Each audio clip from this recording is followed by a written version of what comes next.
Piece is the great epic novel. In other words, it's widely accepted that the epic is a form suited to ancient, archaic peoples. All right, I mean, there's a shifting of gears from the oral epic like Gilgamesh or Homer, and written epics like the later Homeric tradition and something like Virgil's Aeneid. On the other hand, in the archaic world, something like an epic story comes up because it's a way of organizing people's understanding of themselves and their community. So it turns out that the hero of the Greek epic is not Chinese or Aztec. He's a Greek. He turns out to be just like us, except that he's really great. Why? Because that's what's required for a hero. Now, if you go anyplace else and you ask about an archaic people, and if usually they do have an epic, it will always be one of them, an exemplary one, which is what makes it heroic. And there's always, or at least, yeah, I think I can generalize it. Certainly it's true for the West, but it may be true for a big chunk of the literature in the world. The journey motif is what holds things together. You know, with the possible exception, say, of something like Proust. Proust, P-R-O-U-S-T. He wrote a very long, excruciatingly detailed novel called Remembrance of Things Past. It's 7 volumes. And it all happens in the space of him eating a madeleine. Right. So he's having tea and a cookie, and he at the beginning, and he's still having it, just putting it in his mouth. But the reverie covers 7 volumes. So it's a great classic. I myself was close to jumping out of the window. I couldn't get beyond 3 volumes. 3 volumes because I just said no. How thick are they? It was just so horrible. This is what's, I mean, it's claustrophobic. That's why epics, and maybe literature more generally, involves a change of location. Where is he from? Was he French if he was eating a madeleine? Yes. Turn of the century. Right. Not this century, the one before. Yeah. Right. I mean, it's exquisitely detailed, but it made me want to, please beg him to stop. Mm-hmm. It's not that it isn't beautifully written. It is beautifully written, but it's so excessive that, I found it very hard. I'm sure that he was interesting at parties. Yeah, well, I am as well. Right. Let me think. Last party I remember joining was the Whig party.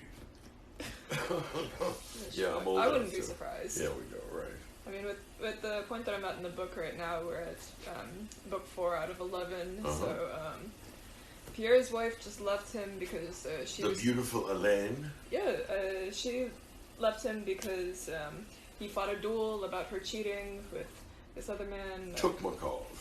I think it was Dolokhov or something. Dolokhov, right, yeah. Sorry, Dolokhov. Dolokhov. Yeah, he was my favorite guy in the book. Really? I'm the Dolokhov, or I was when I read that. Last time I read this I was 20 years old.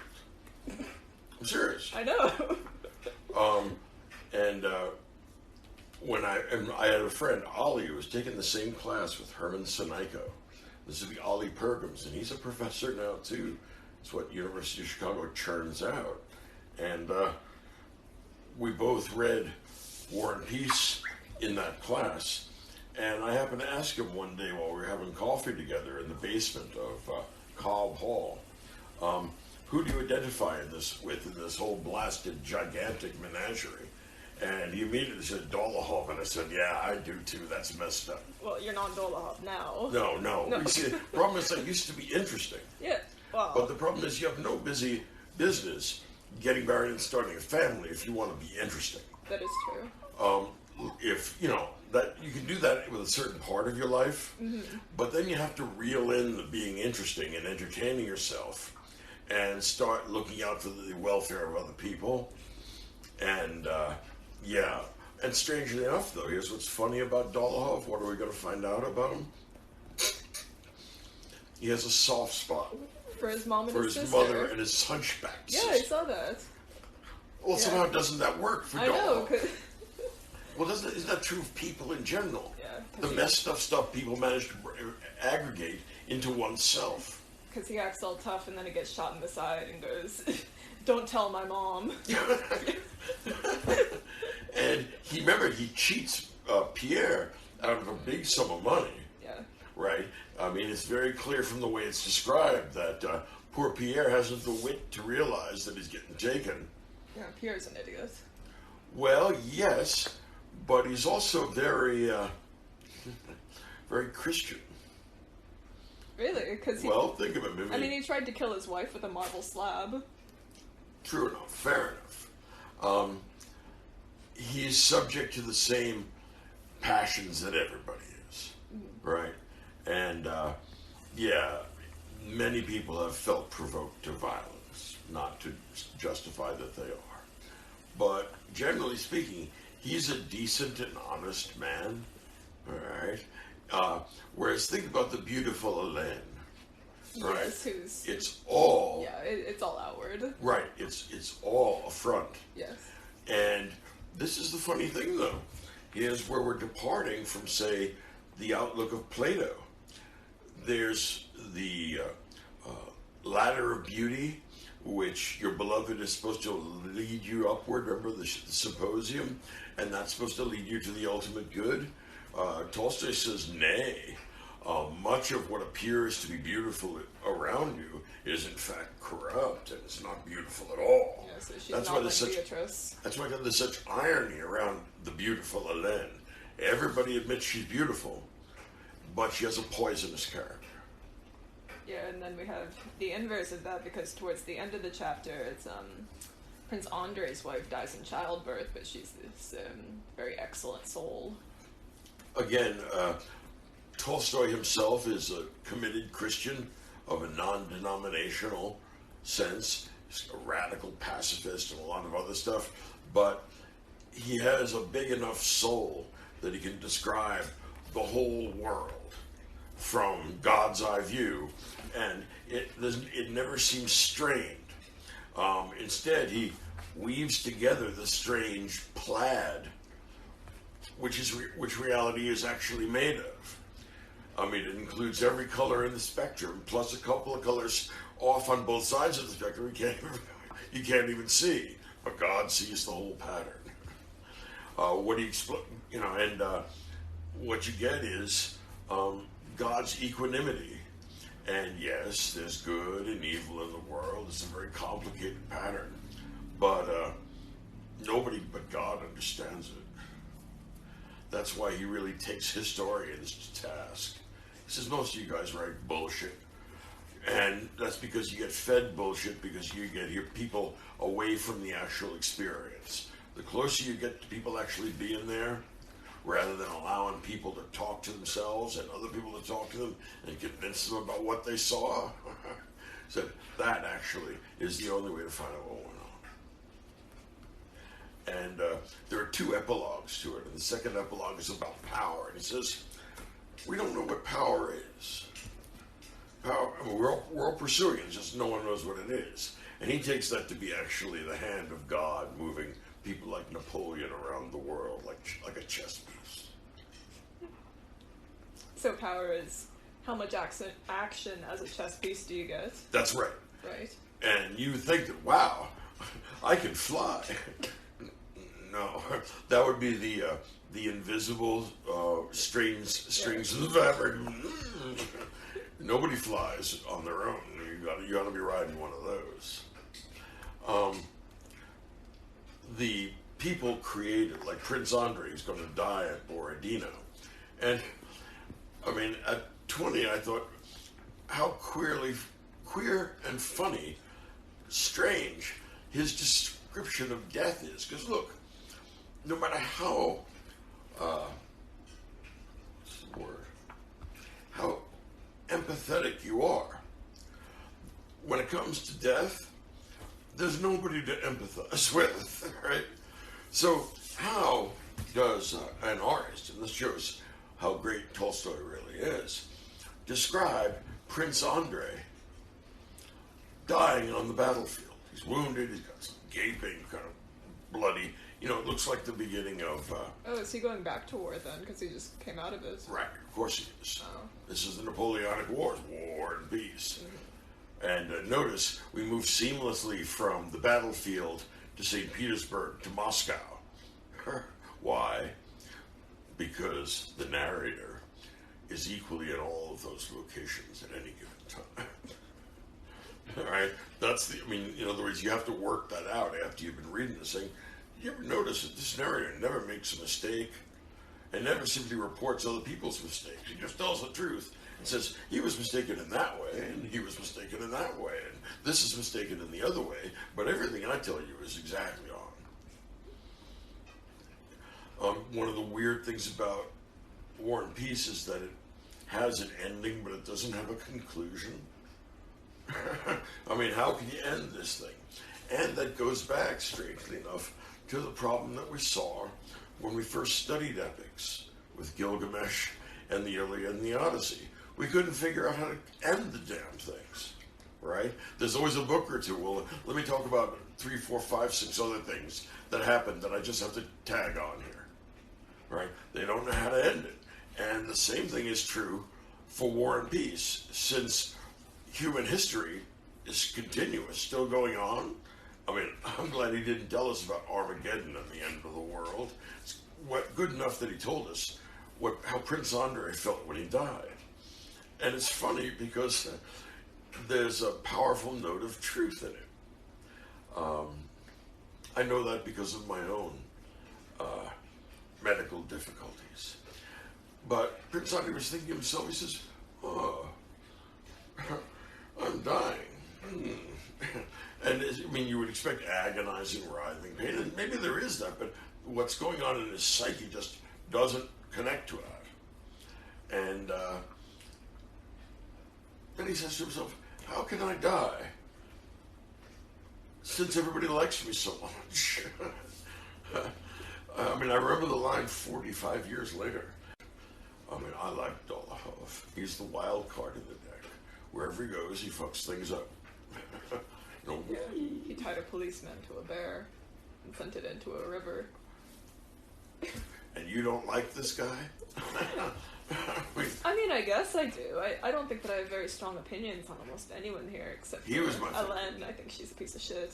Well, she is, yeah. Yeah. How often are the photo beauties pieces of shit? I mean, Tolstoy's onto something. Mm-hmm.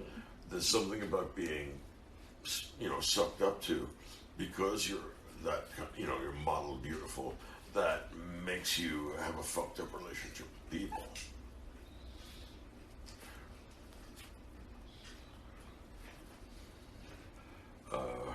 It's a shame that he hasn't written a dog into the story yet. Well, you see, that's one of the great things about Homer, right? Yeah. Back in the Odyssey, the dog says, oh, I see the scar, keels over and dies. Now, only a dog person would write that. There's no need for it. All right, you didn't have to have that dog. Yeah, it's been waiting for 10 years, and here it comes. It was a philosophical dog. It's been waiting 20 years. Oh. Remember? Identify with that. You put your snout into socks as well? I do, yes, but yeah, only conceptually. Yeah. Right. I get a very large stocking, and I wonder, what's at the bottom of this? And I don't know what I found, you know, it's unique. Yeah, your memoir can be putting my snout into God's stocking. Or I could call it From Meister Eckhart, who's my favorite mystic, and there's a lecture on him, you would like it. I have not heard God's voice, but I have heard God clear his throat as if to announce his presence without speaking. Now, that, when I read that, made little hairs on the back of my neck stand up. I said, what the fuck is that? And the answer was, in a million years I could not have thought that up, but that is exactly the right metaphor. I mean, I kind of distrust people who say God talks to me directly because I think that they're sort of crazy. Whereas if God sort of somehow reveals his presence, well, that I can believe, a little easier. That for me is what the Grand Canyon is about. I mean, I can talk to you all about my skeptical thoughts, except when I go there, and then, all right. It reschedules and recalibrates what you mean by big and little. You go there thinking big is me. Nobody leaves there thinking that. And for me, I mean, that's natural theodicy. I don't want to hear anything about, 5 proofs of God's existence. St. Thomas can keep that. For me, if you want to center yourself and you want to understand where you really figure out in the universe, go to the Grand Canyon. I mean, I hiked it, but that was a long time ago, and with a friend of mine. And at night, you can look out and see the stars because there's not much light pollution, and the air is very clear, and you realize, well, how you relate to the Grand Canyon, which is laughable in terms of how vast the difference is. But then you realize there's a greater difference still between the Grand Canyon and the stars. And that gives you some sense of where you really stand. And it really tends to calm me down and say, well, all right, how important can I really be? Yeah, there's not much to get excited over once you see that. Well, it tells you where you really are. But it's the kind of thing that you can't do by thinking about it or by looking at a picture on a screen. You actually have to go there. You have to change your physical location and go to look at the biggest hole in the ground in the world. Is it actually the biggest? If it isn't, I mean, there must be like a meteor crater or something. I don't. Oh, no. This is much bigger than any meteor. Okay. It's more than a mile deep, honey. Stop and think about how... I know. I'm thinking. All right. So you can look down the various strata, and, dinosaurs are fairly close to the top, and you think, holy good Lord, look at this thing. And this is just, it's cut into the earth using God's pinky. Okay? And you have to step back and say, okay, well, that's a new meaning for big. Yeah, it's like God's pinky was scraping icing off of a cake. Yeah. And I'm sorry, but the scale of it has to provoke awe. At least it does in me. I can't do, it's one of those things that are, okay, you got me here. It's literally an awesome experience.